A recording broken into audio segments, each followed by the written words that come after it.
Hello বন্ধুরা, welcome to my channel mum blog এনকেতে তোমাদের অনেক অনেক স্বাগত। আশা করি সকলে ভালো আছো, আমিও ভালো আছি। আমি আবার এসে গেছি নতুন একটা রেসিপি নিয়ে, চিকেন ক্ষীরা। আমি এটা কিভাবে বানিয়েছি প্রথম থেকে শেষ অবধি দেখতে থাকো, আমার পাশে থাকো। চলো শুরু করে দেওয়া যায়। আমি 1 কিলো মতন চিকেন নিয়ে নিয়েছি। আর এখানে মশলায় আমি কি কি নিয়েছি একবার দেখে নাও। ফোড়নে নিয়েছি 2টো শুকনো লঙ্কাকে আমি মধ্যিখান দিয়ে কেটে নিয়েছি, ছোট চামচের 1 চামচ জিরে, আর ছোট ছোট 3টে তেজপাতা। এখানে আমি নিয়েছি, এখানে বড় সাইজের 2টো পেঁয়াজ আছে, পেঁয়াজ বাটা নিয়েছি। এখানে আছে কাঁচা লঙ্কার আদা বাটা আছে, এখানে একসাথেই আমি বেটে নিয়েছি। এখানে আছে শসা, আছে একটা মাঝারি সাইজের শসাটাকে আমি বেটে নিয়েছি। আর নিয়েছি 150 গ্রামের মতন টক দই। টক দইটাকে আমি ভালো করে ফেটিয়ে নিয়েছি। চলো তাহলে আজকে তোমাদের চিকেন ক্ষীরা রেডি করে দেখাই। চলো আমি এটা কিভাবে করছি দেখতে থাকো। দেখো, মূল পর্যায়ে আমি চলে এলাম। এখানে ওভেন জ্বালিয়ে কড়া বসিয়ে দিয়েছি, তেলটা আমার গরমও হয়ে এসছে। এবার এর মধ্যে আমি দিয়ে দেবো ফোড়নগুলো সব। খুব অল্প মশলা দিয়েই এই রেসিপিটা তৈরি হয়ে যায়, অথচ খেতে অসাধারণ লাগে। তেজপাতা দিয়ে দিলাম। এবার দেব গোটা জিরে আর শুকনো লঙ্কাটা। গ্যাসের ফ্লেমটা আমি লোতে দিয়ে দিচ্ছি। ফোড়নটার খুব সুন্দর গন্ধ বেরিয়ে গেছে, ভাজা হয়ে গেছে ফোড়নটা। এবার আমি এর মধ্যে দিয়ে দেবো আদা আর কাঁচা লঙ্কা বাটাটা। দেখো, আদা রসুনটা আমি 1 সেকেন্ডের মতন একটু ভেজে নিয়েছি। মশলাগুলো কিন্তু আলাদা আলাদাভাবে দিতে হবে, একসঙ্গে কিন্তু দেওয়া যাবে না সব মশলাগুলো। এবার আমি এর মধ্যে দিয়ে দেবো পেঁয়াজ বাটাটা। স্বাদ মতন নুন দিয়ে দেবো এবার। আচ্ছা, এর মধ্যে কিন্তু স্বাদটাকে ব্যালেন্স করার জন্য আমি একটু চিনি দেবো। দেখো, চিনির পরিমাণটা কিন্তু খুব অল্প হবে। এই দেখো, খুব অল্প হবে, কিন্তু এর মধ্যে দিতেই হবে, তাহলে স্বাদটা একটু অন্যরকম হবে। দেখো, আরও আমি 2 মিনিটের মতন এটাকে আরও ভেজে নেব। গ্যাসের ফ্লেমটা কিন্তু আমি একটু হাইতে দিয়ে দিলাম। দেখো, এবার এর মধ্যে আমি দিয়ে দেবো ছোট চামচের 1 চামচ ধনে গুঁড়ো, 1 চামচ জিরে গুঁড়ো। আর কোনো গুঁড়ো মশলা এর মধ্যে পড়বে না। মশলাটা আমি একটু ভালো করে ভেজে নেব। গ্যাসের ফ্লেমটা কিন্তু এবার আমি হাইতে দিয়ে দিয়েছি।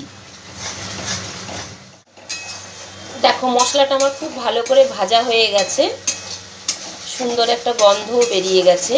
এই পর্যায়ে আমি গ্যাসের ফ্লেমটাকে একদম লোতে দিয়ে দেবো। ফেটানো টক দইটা এবার আমি এর মধ্যে দেব। খুব হালকা হাতে আস্তে আস্তে আমি এটাকে নাড়বো। তোমাদের যদি আমার এই রেসিপিটা ভালো লেগে থাকে, তোমরা একটা লাইক কমেন্ট শেয়ার করে দেবে, আর সাবস্ক্রাইব করে দিতে ভুলো না বন্ধুরা। আর পাশে থাকা বেল আইকনটাও ক্লিক করে দিও, তবে আমি নতুন নতুন রেসিপি আপলোড করলে সবার প্রথম তোমাদের কাছে নোটিফিকেশন চলে যাবে, তোমরা দেখবে। আর হ্যাঁ বন্ধুরা, তোমরা যারা আমার ফেসবুক পেজ থেকে দেখছো, পেজটাকেও একটু ফলো করে দেওয়ার অনুরোধ রইল। তোমরা একবার অন্তত এইভাবে বানিয়ে খাবে, খেয়ে আমাকে কমেন্টের মাধ্যমে অবশ্যই কিন্তু জানাবে। আর হ্যাঁ বন্ধুরা, কে কোথা থেকে আমার এই ভিডিওগুলো দেখছো, একটু জায়গাটার নামটা উল্লেখ করে কিন্তু দেবে।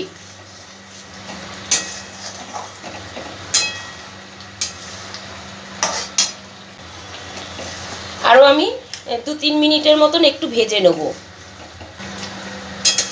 তোমরা চাইলে ভাতের সাথে খাবে, এবং রুটি পরোটা যার সাথে হোক তোমরা কিন্তু এই রেসিপিটা ট্রাই করে দেখতে পারো, খুব ভালো লাগবে। পোলাওয়ের সাথেও দারুণ লাগে। দেখো, আমার খুব ভালো করে মশলাটা রেডি হয়ে গেছে। এবার আমি এর মধ্যে চিকেনগুলো সব দিয়ে দেবো।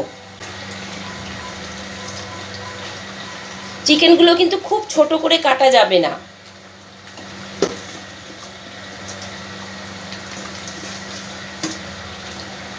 তোমরা যদি মনে করো যে শুধু লেগ পিস দিয়ে করবে, তোমরা লেগ পিস দিয়েও বানাতে পারো, এতে কোনো অসুবিধা হবে না, ভালোই লাগবে। আরও গ্যাসের ফ্লেমটা কিন্তু এবার আমি বাড়িয়ে দেবো।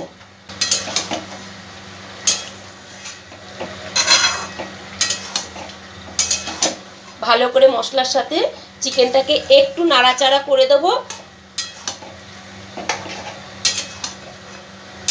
ভালো করে নাড়াচাড়া করে দিয়েছি, এবার একটু ঢাকনা দিয়ে দেবো। 5 মিনিট বাদে আমি ফিরে আসছি। 5 মিনিট বাদে আমি আবার ফিরে এলাম। ঢাকনাটা এবার খুলবো। ভীষণ সুন্দর একটা গন্ধ বেরিয়ে গেছে। ভালো করে একটু নাড়াচাড়া করে দেবো। এবার আমি সেই মেন জিনিসটা এর মধ্যে দেব। দেখো, খিরিকা সম্পূর্ণটা দিয়ে দিলাম। আর দইটা যে আমি এর মধ্যে পেস্ট করেছিলাম সেটাও দিয়ে দিলাম।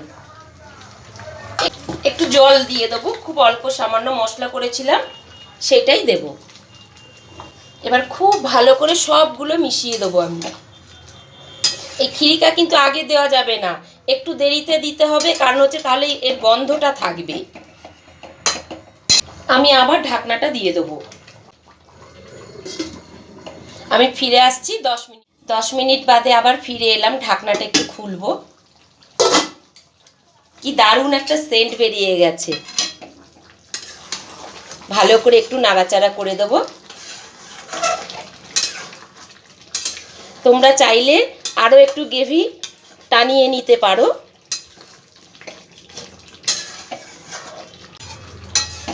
দেখো, ফাইনালি আমার রেডি হয়ে গেছে চিকেন ক্ষীরা। তোমরা কিন্তু অবশ্যই বানিয়ে খাবে, খেয়ে আমাকে কমেন্টের মাধ্যমে জানাবে কেমন লেগেছে। অসাধারণ লাগে গো, একদম 100% গ্যারেন্টি দিচ্ছি, অসাধারণ লাগে। আচ্ছা, ওপর দিয়ে আমি একটু ছোট চামচের হাফ চামচ একটু গরম মশলার গুঁড়ো দিয়ে দিলাম। ভালো করে একটু নাড়াচাড়া করে দেবো, করে আমি নামিয়ে নেব। আজকের মতন এইটুকুনি থাক বন্ধুরা। সবাই ভালো থাকো, সুস্থ থাকো। আবার আসবো অন্য একটা রেসিপি নিয়ে। টাটা।